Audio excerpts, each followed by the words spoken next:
Kristen Welker is the moderator of Meet the Press. Kristen, good morning. You had about a 30-minute interview with President Trump yesterday, talking mostly about this war in Iran, amid reports over the weekend from the Wall Street Journal and others that he had been warned the closing of the Strait of Hormuz might be a consequence of launching war against Iran. He went forward anyway. What did you get from him on the state of play right now and where we might go from here? Well, on the Strait of Hormuz, Willie, President Trump making it very clear that his focus right now is trying to enlist other countries to help secure the strait. Now, look, I pressed him, which countries, and do you have any guarantees? He wouldn't give me specifics, but in a social media post, he did cite China, Japan, UK, France, South Korea, but again, not getting specific about which, if any, countries had actually agreed to help the United States secure the Strait of Hormuz. Hey world, Adam is here. There is a moment in every presidency when the floor stops feeling solid, when the people who were cheering yesterday go quiet today, when the numbers that were bad get worse, when the crises stop arriving one at a time and start arriving all at once. That moment is here. And it is not happening in the shadows. It is not happening in whispered conversations behind closed doors. You mentioned that Iran's military has been decimated economically in other ways. Are you ready to officially declare victory? No, I don't want to do that. There's no reason to. I think I'd just say they're decimated, but I wouldn't do that. I think that we've done damage to them right now. If we left right now, it would take them 10 years and more to rebuild. But I'm still not declaring it over. Our military is incredible. The job they've done is just incredible. It is happening on the record, in public view, with names attached and votes counted and polls published for everyone to see. This is what a presidency in free fall actually looks like. It does not always arrive as a single explosion. Sometimes it arrives as a pileup. One disaster feeding the next. On the 14th day of Donald Trump's war of choice in Iran, the death toll for U.S. service members now stands at 13.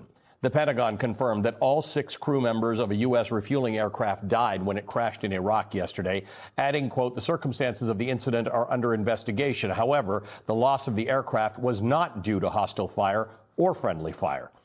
It is worth noting that 13 service members were killed in the Abbey Gate attack in Afghanistan in 2021, when President Biden was executing the withdrawal deal that Donald Trump made with the Taliban.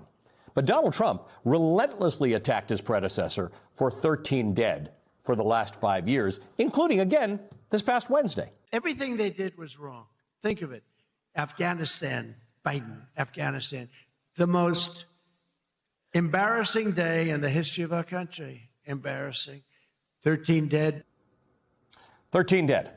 One ally stepping back, then another, until the whole thing stops looking like an administration and starts looking like a controlled demolition happening in slow motion. And right now, that is exactly the picture of Donald Trump's second term. The war he promised would be short is grinding deeper by the day. The oil prices he promised would drop are climbing higher. The polls are hitting numbers that should set off alarms in every Republican campaign office from coast to coast. Members of his own party are breaking ranks in ways they never have before, and the conversation that was dismissed as fringe fantasy just months ago, the conversation about whether this president is still capable of doing this job, is now happening openly, with sitting members of Congress putting their names on the line. This is not opposition spin. This is not Democratic wish-casting. This is the documented, verified reality of where things stand, and we are going to break every piece of it down. Start with the war, because the war is the engine driving everything else. Operation Epic Fury launched with promises of precision and speed. The American people were told this would be a targeted campaign to eliminate a nuclear threat and protect national security. They were told it would be over in weeks. They were told oil prices would stabilize quickly once the mission was complete. They were told the military had wiped out Iranian forces completely. But the American people are not stupid. They look at the gas pump. They look at the news. They ask simple questions. If we already won, why is oil still above $100 a barrel? If the mission is complete, Why is the Strait of Hormuz still closed? If the war is almost over, why are soldiers still coming home in flag-draped caskets? And why does the administration keep changing its story about what we are even fighting for? Those questions do not have good answers right now. And the absence of good answers is driving every other crisis this presidency is facing. Recent polling puts overall approval at 37%, disapproval of Iran handling at 57%, disapproval of economic handling at a record 58%. A majority of independents, the voters who handed Trump the 2024 election, now oppose U.S. involvement in Iran. 61% of them. Those are not partisan numbers. Those are credible national polls telling a story about a presidency losing the public faster than anyone anticipated. This is the guy who ran on peace, the guy who promised to end foreign wars. And he is now sitting at record disapproval numbers while a conflict he started grinds through its second week with no end in sight. And sitting on top of all of that is the removal conversation. The 25th Amendment conversation.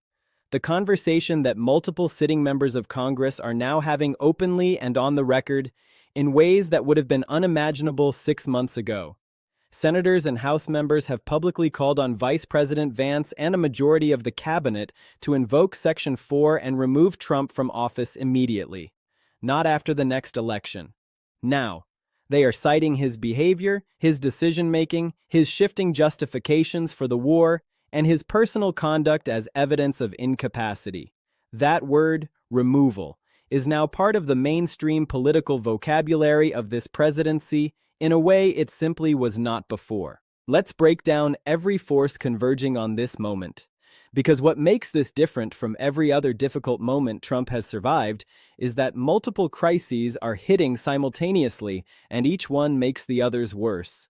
The war drives the economic pain. The economic pain drives the poll collapse. The poll collapse drives the political fractures inside the Republican Party, and the political fractures feed the removal conversation. It is a feedback loop. And the longer the war continues without resolution, the faster that loop accelerates. Start with the Strait of Hormuz, because this is the physical choke point strangling everything. 20% of the global oil supply moves through that narrow waterway. Before the war, roughly 50 commercial vessels transited it every single day. Now that number is in the single digits or zero. Iran mined the strait. Iranian forces threatened to set fire to any tanker that tried to pass. The result is a global oil market facing disruption of historic proportions. Energy agencies estimate the war cut global supply by approximately 8 million barrels a day in March alone.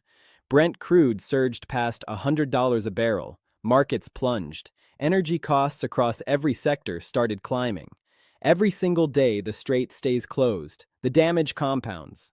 Storage constraints build. Production slows. Supply chains fracture. And the price at the pump, the number every American voter sees and feels personally, keeps going up. The administration's response has been a communication strategy built entirely on asking the public to trust that it will get better soon. The Energy Secretary went on national television and said elevated prices would last weeks, not months.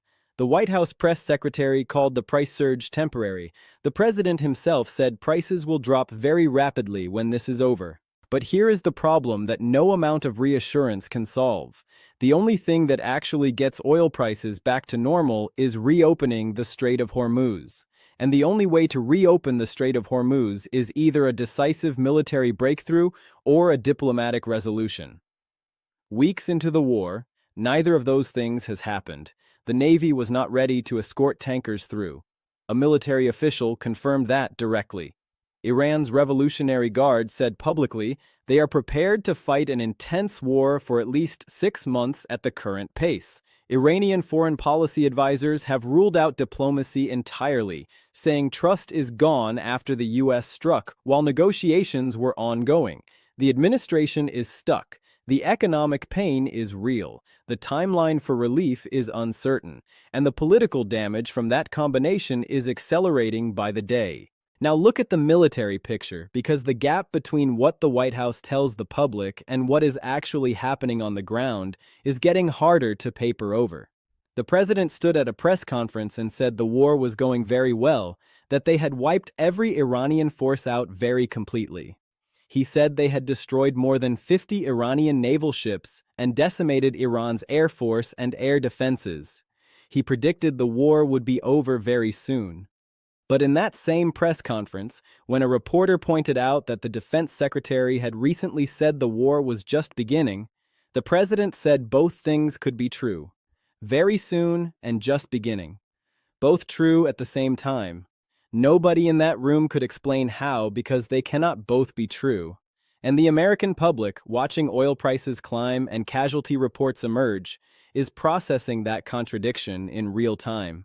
The military has lost more than a dozen sophisticated drones, aircraft designed for counterterrorism environments, not for the advanced air defense systems Iran spent decades building specifically to fight America. American soldiers have been killed, dozens more wounded. Iranian forces have conducted retaliatory attacks on U.S. installations across the region. Qatari energy infrastructure was hit. Saudi refineries suffered damage. The war that was supposed to be a short, decisive, clean operation has become something much messier, much more regional, and much harder to end than the administration projected. Here is the political dimension of the military picture that matters most. Trump ran on being the president who stopped wars. He used it as a weapon against Democrats at every rally. He told voters he was the first president in decades who had not gotten America into a new armed conflict. And now, in his second term, he has authorized military force in 7 different countries. 7. Operation Epic Fury is not a footnote. It is a major military campaign that has generated American casualties, disrupted global energy markets, and sparked attacks across the broader Middle East. The voters who came to Trump specifically because he promised an end to foreign military adventurism, the America First voters, the non-interventionist wing of his coalition, are watching this and feeling a very specific kind of betrayal. Not a partisan betrayal. A personal one. He told them something specific. He is now doing the opposite. Some of the most prominent voices in conservative media have said so publicly. Members of Congress from the America First wing have been demanding accountability on the constitutional questions around war authorization. This is not fringe opposition. This is the base starting to crack. Now, let's talk about the 25th Amendment conversation, because this is where the political situation gets truly extraordinary. Section 4 allows the Vice President and a majority of cabinet secretaries to send a written declaration to Congress stating that the President is unable to discharge the powers and duties of his office. The moment that declaration is transmitted, power transfers to the Vice President immediately. No vote required, no trial, no hearing, immediately. It has never been used in American history, not once. But right now, multiple sitting members of the United States Congress are publicly calling for exactly that. Representatives and senators have posted publicly that the 25th Amendment exists for a reason and needs to be invoked immediately. They have joined a growing chorus of elected officials telling the Vice President and the Cabinet that they have a constitutional obligation to act. The specific trigger that pushed this from background noise to front-page conversation is the Greenland Nobel episode, where the president suggested that his willingness to pursue peaceful solutions was contingent on whether he personally received recognition for it. Members of Congress looked at that statement, a president tying decisions about war and peace to his own ego, and said out loud that this is evidence of incapacity, not bad policy, incapacity. Will Vance actually invoke the 25th Amendment? Almost certainly not. Every cabinet secretary was appointed by Trump. They owe their positions to Trump. The political cost of signing a declaration of incapacity against a sitting president from your own party is essentially career-ending in the current Republican ecosystem. And even if the initial declaration somehow happened, Congress would need 2/3 of both chambers to sustain removal. That math has never been there for any impeachment or removal effort targeting Trump. It is not there now. But here is why the conversation matters. Even if nothing immediately happens, the fact that sitting senators and House members are publicly telling the cabinet to remove the president on the record with their names attached changes the political environment. It signals to Republican moderates that this conversation is acceptable. It signals to foreign governments that there is significant domestic concern about the reliability of American leadership. It creates a permission structure for ordinary people to hold a view they might have been reluctant to voice before. Every time a Republican senator goes quiet when asked about these calls, every time a cabinet member declines to comment, that silence speaks. It contributes to an environment where Trump's grip on his own party feels incrementally less certain than it did before. That is the real consequence of the removal conversation, not a transfer of power this week, a gradual erosion of the political certainty that has always protected Trump from his critics inside the Republican tent. Let's bring this all together and talk about what it actually means. Point 1. Trump's second-term brand is broken in a specific and hard-to-repair way. The entire architecture of this term was built on a few core promises: economic strength, lower prices, no new wars, America first in practice, not just in rhetoric. Those promises are what brought back the voters who had drifted away. Those promises are what won the independents in 2024. And right now, every single one of those promises is under severe stress simultaneously. The economy is taking body shots from oil prices driven by a war Trump started. Disapproval on the economy is at a record high. The war he promised not to start is now in its second week with no clear end state and shifting objectives. The America First voters are watching him authorize military force in 7 countries and wondering what they actually voted for. You can recover from one broken promise. You can survive one bad news cycle. What is much harder to recover from is the simultaneous failure of the core narrative, the story the president told about himself and what he was going to do.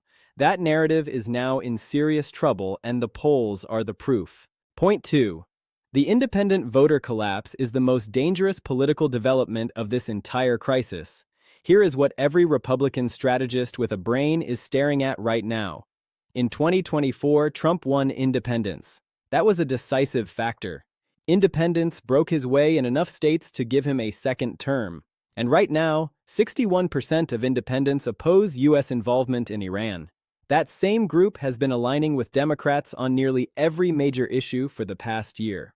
On the economy, on foreign policy, on the war, on Iran handling specifically.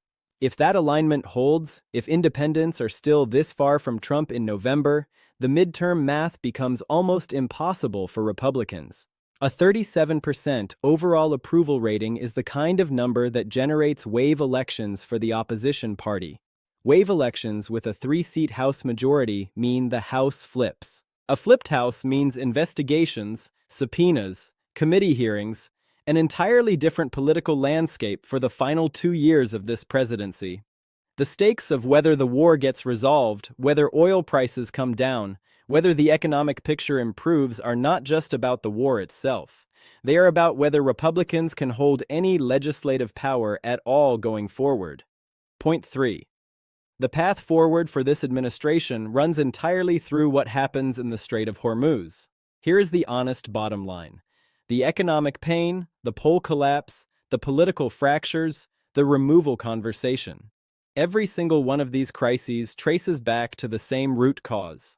The Strait of Hormuz is closed. Oil is above $100 a barrel, and the administration does not have a clear timeline for when that changes. If the military situation breaks in America's favor, if Iran's ability to threaten shipping is neutralized, if tankers start moving again, if oil prices come down to something manageable, the political picture changes dramatically. The president gets his victory narrative. The economy stabilizes. The base comes back together. The removal conversation loses oxygen. Elections are won and lost on economic conditions.